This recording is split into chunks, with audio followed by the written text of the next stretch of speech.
విలువలతో తెలిపే చిన్న ప్రయత్నం. రచన షారోన్ సుందరం గారు.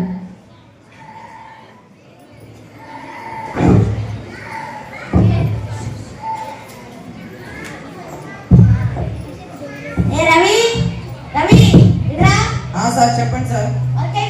ఇంకా కాలేదు సార్.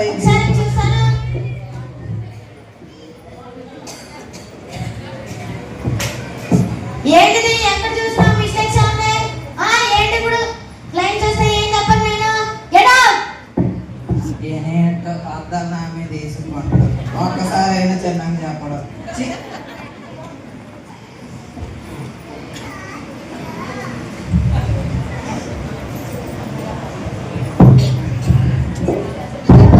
హలో, రేపటి కల్లా డబ్బులు ఇవ్వాలి, లేకపోతే ఇంటికి వచ్చి గొడవ చేస్తా, కోర్టులో కేసు పెడతా.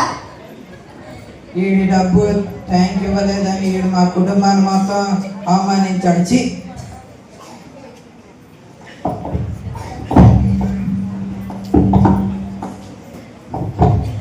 వసే కాఫీ తీసుకొని రా.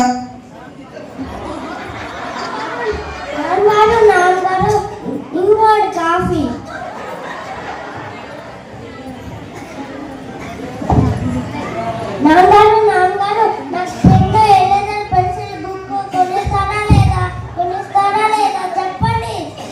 అసలు ట్యూషన్లో అంటే ఈడ కూడా అన్ని కొనిచ్చి అన్ని స్కూల్లో సాయంత్రం కాలు పడేసుకొని వస్తా, మరి నా మీద పడేస్తా. ఎక్కడి నుంచి వెళ్ళు ఒక రెండుది ఏమన్నదా ఇదొకటి. సరే టైం 10 అవుతుంది, పండుకున్నా.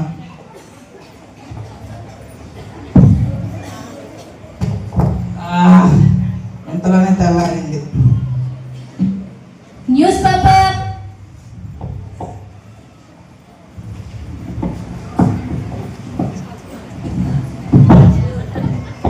ఏం మాలేదు, మొత్తం చావులు, దొంగలు, దోపిడీలే.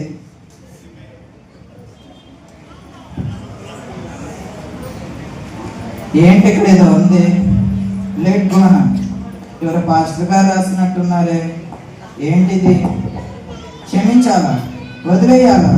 మనల్ని బాధ పెట్టిన వారిని, విసిగించే వారిని, యేసయ్య తనని సిలువ వేసిన వారిని ఎలా క్షమించారో మన ప్రార్థన వారి కోసం ప్రార్థన చేశారో అలా మనం కూడా క్షమించి వదిలేయాలా? సరే, ట్రై చేద్దాం. ఏసయ్య మీకే వాళ్ళది వందనాలు, స్తోత్రాలు.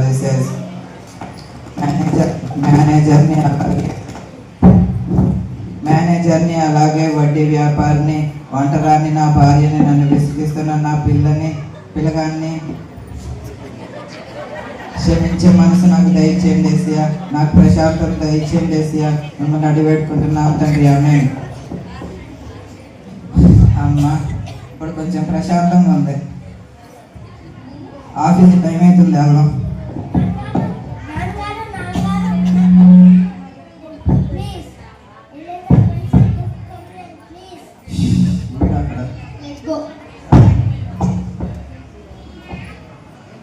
హలో, ఇవాళ సాయంత్రం ఇవ్వాల్సింది ప్రిపేర్ చేసి ఉంచు, వస్తున్నా.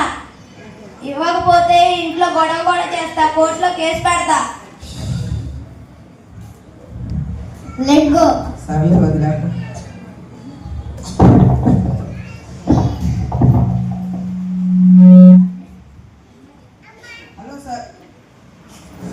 Hello sir, good morning.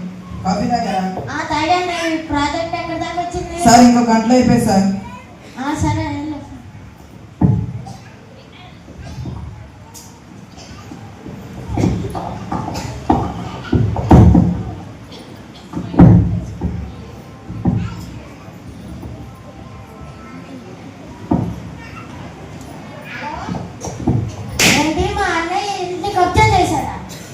వాడి మీద కేసు పెట్టి పోలీసులకి చెప్తా.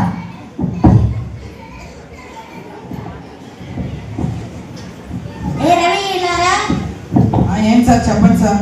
ఏంటి రోజు ఎంత సంతోషంగా ఉన్నా? లాటరీ అన్న తగిలిందా ఏంటి? అదేం లేదు సార్, ఈరోజు న్యూస్ పేపర్లో లెట్ గో అని చదివాను సార్. లెట్ గోనా అంటే? లెట్ గో అంటే ఏమీ లేదు సార్, మనల్ని బాధ పెట్టే వారి కోసం, మనల్ని విసిగించే వారి కోసం ప్రేయర్ చేయాలి సార్. యేసయ్య అల్లా సిలువలో వేసిన వారి కోసం ప్రేయర్ చేసి క్షమించాడు. మనం కూడా వాళ్ళని క్షమించాలి సార్. అందుకే నేను అలానే చేశాను సార్. అందుకే ఇంత హ్యాపీగా ఉన్నాను సార్. ఓకే, నేను అంత కానీ ఈరోజు అంత ప్రేమగా మాట్లాడుతున్నాడంటే దీనిలో ఏదో మ్యాజిక్ ఉన్నట్టుంది. మనం కూడా ట్రై చేద్దాం. ఏసియా మా అన్నయ్యని క్షమించే మనసు ఇవ్వండి ఏసియా. అవే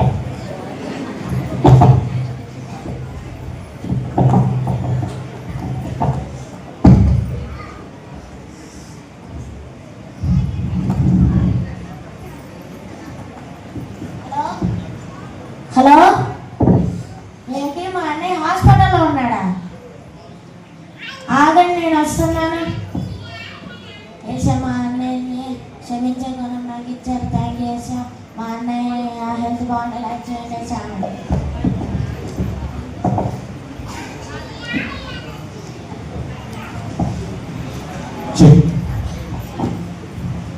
అవును, యేసయ్య సిలువలో పలికిన మొదటి మాట, తండ్రి వీరేమి చేయుచున్నారో వారు ఎరుగరు కనుక క్షమించండి. యేసయ్య ప్రార్థనలో మనకు నేర్పిన విషయం, మేము మా రుణగ్రస్తులను క్షమించిన ప్రకారము మీరు మమ్మల్ని క్షమించండి. కాబట్టి క్షమిద్దాం, క్షమింపబడదాం. క్షమాపణ ఎదుటివారి కోసం కాదు, మన కోసం, మన ప్రశాంతత కోసం. Thank you.